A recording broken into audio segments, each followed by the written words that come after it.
రకంగా చెప్పాలంటే వైసీపీ దగ్గర ఉన్నటువంటి బ్రెయిన్లెస్ కాన్సెప్ట్ దేన్ని హైలైట్ చేయాలి, దేన్ని హైలైట్ చేయకూడదు, మీడియాని ప్రోత్సహించరు వాళ్ళు, సోషల్ మీడియాని ప్రోత్సహించరు, ఎంతసేపటికి ఆ మడిగట్టుకుని ఆ సాక్షి చుట్టూ కూర్చుంటారు, మిగతాది కూడా ఎవరిని పెంచరు పోషించరు వాళ్ళు. అదొక విచిత్రమైనటువంటి ఇది. వస్తే బతికేద్దాంలే అనుకునే టైపు తప్పించి లేదు. దానికి సజీవ సాక్ష్యం ఇవాళ ఇది.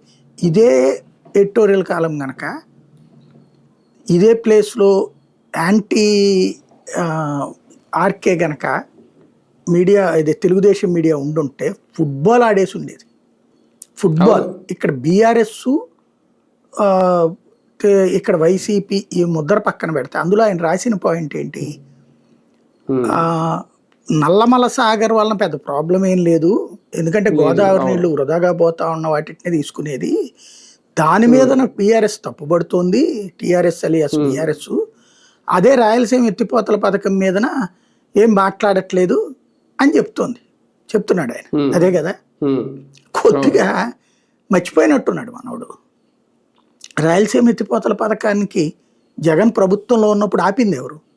హరీష్ రావు కదా. ఎన్జిటీలో పిటిషన్ వేసింది ఎవడు?